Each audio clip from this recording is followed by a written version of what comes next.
नमस्कार बंधू भगिनींनो, रामकृष्ण बदने या यूट्यूब चॅनलवरती मी आपल्या सर्वांचं मनपूर्वक स्वागत करतो. मागील काही व्हिडिओच्या माध्यमातून आपण संस्कृतच्या एका श्लोक या सुभाषितामध्ये आलेला विषय घेऊन त्या विषयाचं थोडंसं विस्तारानं चिंतन करतो आहोत. आज मला जो श्लोक आपल्या समोर मांडायचा आहे तो खरं म्हणजे मानवानं आपल्या आयुष्यामध्ये काय केलं पाहिजे आणि कशाची जाणीव ठेवून जगलं पाहिजे याबद्दलचं खऱ्या अर्थानं दिशादर्शन करणारा हा अत्यंत महत्वाचा श्लोक आहे.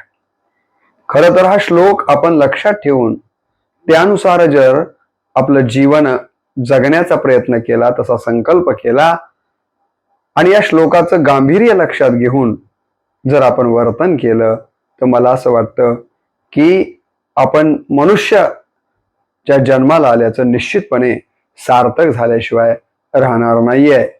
इतका हा अत्यंत महत्वाचा श्लोक आहे. काय आहे हा श्लोक? तर श्लोक अशा पद्धतीचा आहे. धनानि भूमो पश्वच्च गोष्टे, धनानि भूमो पश्वच्च गोष्टे, भार्या गृहद्वारे जनस्मशाने, भार्या गृहद्वारे जनस्मशाने, देहश्चिताया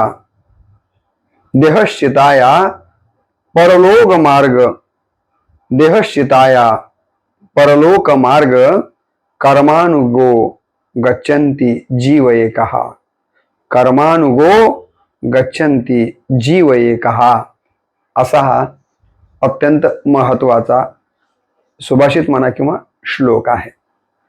काय अर्थ आहे हो या श्लोकाचा?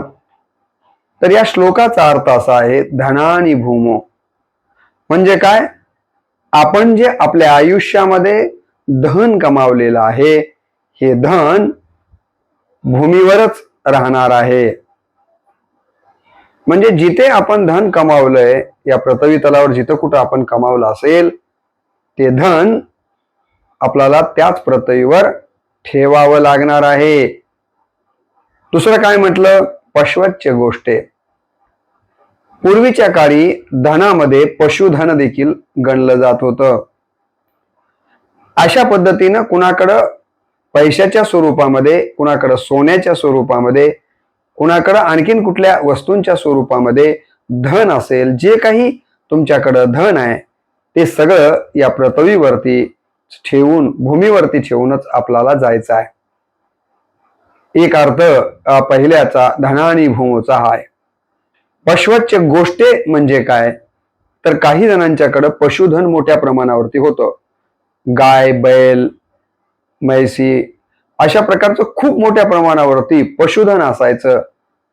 कोणी असा समज करून घेईल की ठीक आहे, पैसे, सोनं, बाकी काही वस्तू इथं ठेवून रातल्या भूमीवरच राहणार आहेत, तर धन जे पशुचं धन आहे ते तरी आपल्या सोबत येईल.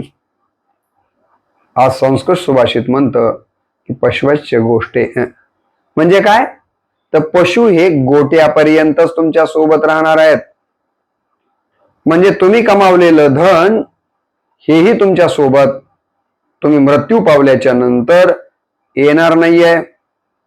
जे काही अनेक पशु तुमच्याकडे आहेत, पशुचं धन मोठ्या प्रमाणावर तुमच्याकडे आहे, तर ते पशुचं धन देखील तुमच्या सोबत न येता तुम्ही मृत्यू पावल्याच्या नंतर पशु हे गोट्यापर्यंतच तुमची साथ देणार आहेत. त्याच्या पुढे पशु देखील, हे पशुधन देखील तुमच्या कामाला येणार आहे का? तर निश्चितपणे येणार नाहीये. असा पशवच्च गोष्टी याचा अर्थ आपण लक्षात घेतला पाहिजे. तिसरं काय म्हटलंय श्लोकामध्ये? भार्या गृहद्वारे.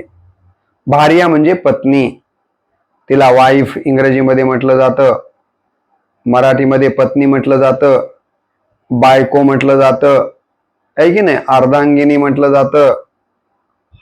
अशा प्रकारचे अनेक शब्द पत्नीच्या संबंधानं आलेले आहेत. इथे भार्या हा शब्द आलेला आहे. जी भार हरण करते आपल्या आयुष्यातला, तिला भार्या म्हटलं जातं. आपला बौद्धिक भार असेल तर तिच्या सहवासात आल्यामुळं जर बौद्धिक भारानं आपण थकलो असू तर तो हरण करण्याचं काम ती करते. आर्थिक आपल्याला ताण आला असेल, भार आला असेल तर तो हलका करण्याचं काम, म्हणजे जो काही आपल्या आयुष्यामध्ये भार आलाय त्याचं हरण करण्याचं काम जी करते तिला आपण भार्या असं म्हणतो. भार्या म्हणजे पत्नी. भार्या गृहद्वारे. आपण मृत्यू पावल्याच्या नंतर आपली पत्नी आपल्या सोबत कुठपर्यंत येणार आहे? श्लोक सांगतो, गृहद्वारे. घराच्या उंबरट्यापर्यंतच पत्नी आपल्याला सोबत करणार आहे. याचा अर्थ काय? तर पत्नी देखील आपल्या सोबत येणार नाहीये मृत्यूनंतर. सगळ्यात जवळचं नातं आईच्या नंतर पत्नीच आहे. तिचा अर्धांगिनी, याचा अर्थ अर्ध अंग हा पती आहे. आणि म्हणून पती मेल्याच्या नंतर पत्नी त्याच्याबरोबरच जाते का? जात नाहीये. ती खूप दुःखी होईल, ती खूप रडेल पडेल, परंतु ती पती बरोबर मृत्यूनंतर जात नाहीये. ती देखील फक्त घराच्या दारापर्यंतच तुम्हाला पाठवायला येते. याचा अर्थ स्मशानामध्ये काही धर्मामध्ये म्हणा, काही जातीमध्ये स्मशानात स्त्रिया जात नाहीयेत, म्हणून घराच्या उंबरट्यापर्यंत असं म्हटलं गेलेलं असेल. याचा अर्थ असा की ती काही तुमच्या बरोबर परलोकामध्ये येत नाहीये. ती कुठवर येते? भार्या गृहद्वारे. घराच्या उंबरट्यापर्यंतच पत्नी देखील आपल्या सोबत आहे. मग आता तुम्ही म्हणाल की लोक तरी आमच्या सोबत येतील, कारण आयुष्यभर आम्ही लोकांच्यासाठी काम केलेलं आहे. मी मोठा सामाजिक कार्यकर्ता होतो, मी मोठा नेता होतो आणि 24 तास मी लोकांच्या सेवेमध्येच माझं आयुष्य वेचलेलं आहे. तेव्हा मी मेल्याच्या नंतर माझ्या सोबत हे सगळे लोक येतील, असा काही भास जर तुमच्या मनात झाला असेल तर श्लोक म्हणतो की तो जर तुमच्या मनातला भास असेल, असा विचार असेल, तर तो काढून टाका. कारण जन म्हणजे लोक हे कुठपर्यंत तुमच्या सोबत येणार आहेत? जन स्मशाने.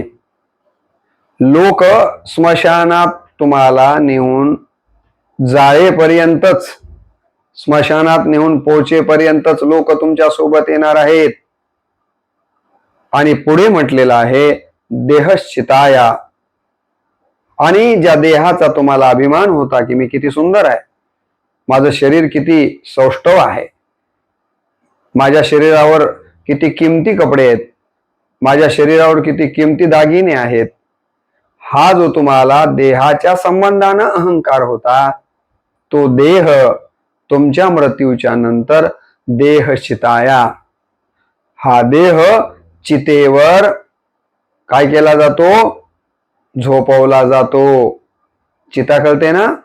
माणूस मेल्याच्या नंतर लाकडं किंवा गोवऱ्या अंथरून ज्यावर प्रेत झोपवलं जातं आणि त्याला अग्नी डाग दिला जातो, त्याला चिता असं म्हटलं जातं. देहश्चिताया. तुमचा इतका अहंकार करून तुम्ही पोसलेला, पाळलेला, वाढवलेला देह शेवटी कुठे जळतो? तर चितेवर जळतो. मग तुम्ही म्हणाल की आमच्या सोबत नेमकं आम्ही इतके वर्ष या पृथ्वी तलावर जगलो, आमच्या सोबत नेमकं काय येतं? आम्हाला वाटत होतं की आमच्या सोबत धन येईल, पण तुम्ही म्हणता धन येणार नाहीये. आम्हाला वाटत होतं की आमच्याकडे इतकं पशुधन आहे, ते आमच्या सोबत येईल, तुम्ही म्हणता की तेही सोबत येणार नाहीये. आम्हाला वाटलं की आमची आवडती, अत्यंत प्रिय अशा प्रकारची, जिचं माझ्यावर खूप जीव आहे, अशी पत्नी आमच्या सोबत येईल, परंतु तुम्ही म्हणता की तीही दारापर्यंतच येते. आम्हाला असं वाटलं होतं की आम्ही लोकांची एवढी सेवा करतो तेव्हा लोक आमच्या बरोबर येतील, पण तुम्ही म्हणता की तेही स्मशानापर्यंतच तुमच्या सोबत येतील. बरोबर आहे की नाही? आणि शेवटी हा देह चितेवर जळत राहील स्मशानामध्ये. मग आमच्या सोबत नेमकं येतं तरी काय, ते तरी आम्हाला सांगा. असा प्रश्न जर तुमच्या मनामध्ये निर्माण झाला असेल तर त्याचं उत्तर देखील याच श्लोकामध्ये सांगितलं गेलेलं आहे. काय म्हणतो हे सुभाषित किंवा श्लोक? शेवटी त्यांनी हे सांगितलेलं आहे, परलोक मार्ग कर्मानी गो गच्छन्ति जीव एकहा. परलोकामध्ये तुमच्या सोबत जर काय येणार असेल तर त्या जीवासोबत, तुमच्या सोबत म्हणजे शरीर तर इथंच पडलेलं आहे, परलोकामध्ये तुमचा जीव जातोय ना, तर त्या जीवासोबत परलोकामध्ये जर काय जातं असं तुम्हाला वाटत असेल तर त्याचं उत्तर असं आहे की कर्मानुगो गच्छन्ति. तुम्ही जे तुमच्या आयुष्यामध्ये कर्म केलेलं आहे ते कर्मच तुमच्या सोबत परलोकामध्ये येणार आहे. बाकी तुम्ही आयुष्यभर कमावलेलं कोणतीच वस्तू, कोणतीच बाब तुमच्या सोबत येणार नाहीये. या गोष्टीची जाणीव, अत्यंत महत्वाची जाणीव या श्लोकाच्या माध्यमातून या श्लोककर्त्याने आपल्या समोर मांडलेली आहे. खऱ्या अर्थानं मानवाचं कर्तव्य काय आहे? माणूस म्हणून मी जन्माला आलो तर मी कुठल्या गोष्टीला जास्तीचं महत्त्व दिलं पाहिजे आणि कुठल्या गोष्टीला कमी महत्त्व दिलं पाहिजे याचा एक प्रकारचं मार्गदर्शन हा श्लोक आपल्याला करतो. आता या श्लोकाबद्दल आणखीन थोडंसं विस्तारानं बोलायचं झालं तर थोडा विस्तार करून देखील आपल्याला या श्लोकाच्या संबंधानं बोलता येऊ शकतं. आणि मग कशासाठी हा श्लोक आपल्याला सांगितला गेलेला आहे? श्लोक एवढाच उपदेश आपल्याला करतो की म्हणून आपल्या सोबत बाकीचं काहीही येत नाहीये. धन येत नाहीये, पशुधन येत नाहीये, पत्नी येत नाहीये, लोक येत नाहीये. आपल्या सोबत काय येतं तर कर्म येतं. आणि म्हणून आपण कसं कर्म केलं पाहिजे? सत्कर्म केलं पाहिजे. सत्कर्म केलं पाहिजे. सत्कर्म म्हणजे मानव कल्याण ज्या आपल्या कार्यातनं, कर्मातनं घडणार आहे अशा प्रकारचं कर्म आपण केलं पाहिजे. आपण काय केलं पाहिजे तर आपल्या जीवनामध्ये सदाचार ठेवला पाहिजे, अनाचार नाही. तर सत्कर्म असावं, सदाचार असावा आणि या ठिकाणी धर्मानुसार आचरण असावं. धर्म म्हणजे कर्तव्य या अर्थानं आपण इथे त्याचा अर्थ घेऊया. मी शिक्षक असेल तर माझं कर्तव्य काय? मी शेतकरी असेल तर माझं कर्तव्य कोणतं सांगितलं गेलेलं आहे? मी जो काही काम करतो ते काम तया सर्वात्मका ईश्वरा स्वकर्म कुसुमांची विरा पूजा केली होया पारा तोषा लागी. या भावनेतनं आपण कर्म करावं, कारण आपल्या सोबत बाकी काहीही येणार नाहीये. तर आपल्या सोबत आपलं कर्मच या जीवाबरोबर येणार आहे. आणि म्हणून तुम्ही चांगलं कर्म करा, चांगलं वागा. एवढाच पण अत्यंत मानवी जीवनातली गुरुकिल्लीच सांगणारा हा श्लोक किंवा सुविचार आहे. एवढा अर्थ मी आपल्याला आपल्या समोर ठेवेन. पहिल्यांदा काय म्हटलं त्यानं? धन हे जमिनीवरच राहणार आहे. अगदी बरोबर आहे. आपण जे आयुष्यामध्ये अनेक प्रकारची संपत्ती कमावतो, धन कमावतो, जमीन मोठ्या प्रमाणावर काही माणसं कमावतात. आम्ही इतकी एकर जमीन आमच्याकडे आहे. काही लोकांकडं सोनं मोठ्या प्रमाणावर असतं, काही माणसांकडे पैसा मोठ्या प्रमाणावर असतं, काही माणसांच्याकडे घरदार खूप असतात, काही माणसांच्याकडे वाहनांची व्यवस्था खूप मोठ्या प्रमाणावरती असते. म्हणजे मोठ्या प्रमाणावरती भौतिक संपत्ती बरीच माणसं आपल्या आयुष्यामध्ये चुकीच्या मार्गानं, सत्कर्मानं नाही तर चुकीच्या मार्गानं हे सगळं जमा करताना दिसतात. परंतु त्यांच्या हे गोष्ट लक्षात येत नाहीये की हे जे आपण सगळं इथे गोळा केलेलं आहे, जमावलेलं आहे, त्यातली कवडी देखील आपल्या सोबत येणार नाहीये. असं म्हणतात ना की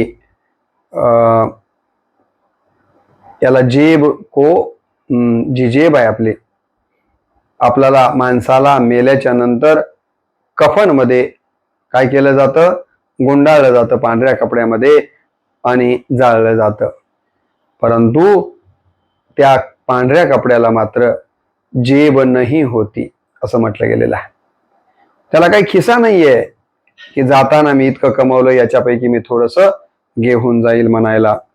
कारण संतांनी सांगून ठेवलं की धन हे म्हणजे देह हे काळाचे, धन कुबेराचे, तेथे मनुष्याचे काय आहे.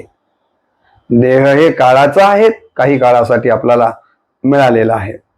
धन हे कुबेराचं आहे, तेही आपल्याला काही काळापुरतं सत्कर्म करण्यासाठी, दानधर्म करण्यासाठी मिळालेलं आहे. चांगलं काम उभं करण्यासाठी मिळालेलं आहे काय धन, याची जाणीव माणसानं आयुष्यामध्ये ठेवली पाहिजे. संतांनी स्पष्ट सांगितलं की धन मिळवून कोटी, धन मिळवून कोटी, संगे नये रे लंगोटी. किती जरी आपण धन कोट्यानुकोटी मिळवलं तरी संत म्हणतात की संगे नये रे लंगोटी देखील आपल्या सोबत येत नाहीये.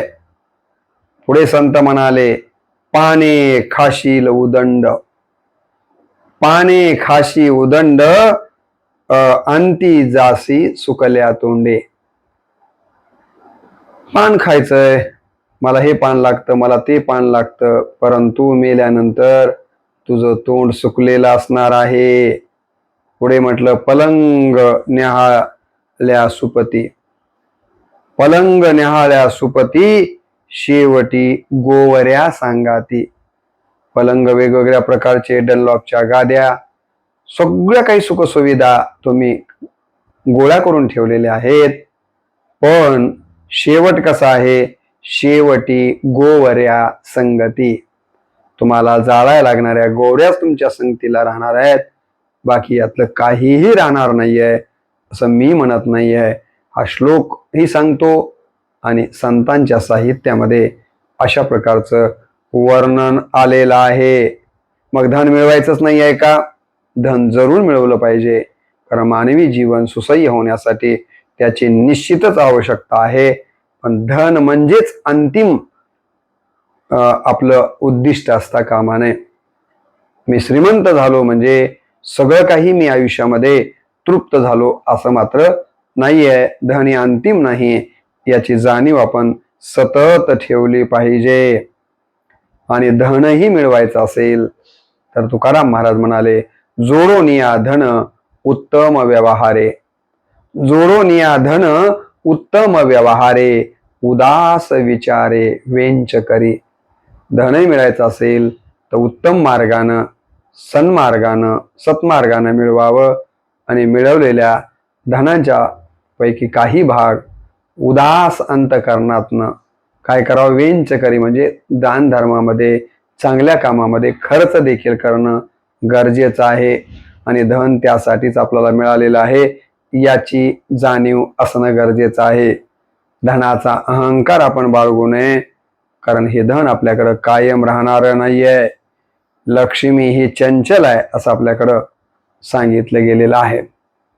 ज्या धनाढ्य माणसाला श्रीमंतीचा गर्व असतो त्यानं हे लक्षात घ्यावं की तो मेल्याच्या नंतर त्याचं नाव सुद्धा कोणी घेत नाही. लोक विचारतात बॉडी केव्हा येणार आहे, म्हणजे नाव सुद्धा गळून पडतं या देहातला जीव निघून गेल्याच्या नंतर, आत्मा निघून गेल्याच्या नंतर. आणि म्हणून धनाचा अहंकार करायचा नाहीये, कारण धन काही काळापुरतच आपल्या सोबतीला आहे. आपल्या सोबत जर काय येणार असेल तर आपण केलेले कर्मच येणार आहेत. पुढे सांगितलं की पशु गोट्यापर्यंतच आपल्या सोबत राहणार आहेत. मी यापूर्वी सांगितलं की पशुधन होतं पूर्वी, त्याचा देखील अहंकार लोकांना होता की काही नाही आमच्याकडे 100 गायी आहेत, 200 बैल आहेत वगैरे वगैरे. परंतु हे पशु देखील गोट्याच्या पलीकडं आपली साथ देणार नाहीयेत. आणि तिसरं मी आपल्याला म्हणालो की भार्या गृहद्वारे, पत्नी ही दरवाजाच्या उंबरट्यापर्यंतच आपल्या सोबत येणार आहे. जी आपल्यावर आयुष्यभर जीव लावते ते देखील आपल्या सोबत परलोकामध्ये यायला तयार नाहीये. आणि म्हणून म्हटलंय की नाही कोणाचे कोणी, तुझे नवे रे कोणी, अंती जासी एकल्या प्राण्या माझे माझे म्हणून, अंती जासी एकला प्राण्या माझे माझे म्हणून. बहीण कुणाची बाहू कुणाचे कोण कुणाचे सगळे सोय रे गेल्या मागे उडतील वाडे कोळे प्राण्या मायेचा बाजार प्राण्या मायेचा बाजार नाही कुणाचे कोणी तुझे नवे रे कोणी अंती जासी एकला प्राण्या माझे माझे म्हणून सगळ्यात जवळचं नातं पत्नीचं, परंतु ती देखील आपल्या या अंतकाळाच्या वेळेला आपल्या सोबत राहत नाहीये. म्हणून संतांनी फार सुंदर लिहिलं. संत म्हणाले की काळाची हे उडी पडेल बा जेव्हा सोडविना तेव्हा माय बाप सोडविना बंधू पाठीची बहीण सेजेची कामिना दूर राहे सोडविना राजा देशीचा चौधरी आणि कसोय रे भले भले तुका म्हणे तुला सोडविना कोणी एका चक्र पाणी वाचून ये. आपली पत्नी देखील शेजेची कामिना दूर राहे म्हणजेच भार्या ग्रहद्वारे असाच त्याचा अर्थ आहे. आणि म्हणून पत्नी देखील आपल्या सोबतीला येणार नाही आहे याची जाणीव ठेवून आपण आपल्या आयुष्यामध्ये राहिलं पाहिजे. याची जाणीव हा श्लोक आपल्याला या माध्यमातून करून देतो. खरं तर मला माझी पत्नी इतकी प्रेम देणारी आहे, माझी संपत्ती माझ्या कामाला येईल, माझी पत्नी कामाला येईल, माझे नातेगोते कामाला येईल, असा जो भ्रम आपण बाळगलेला आहे तो भ्रमच आहे, ते काही सत्य नाही असा हा श्लोक आपल्याला सांगतो.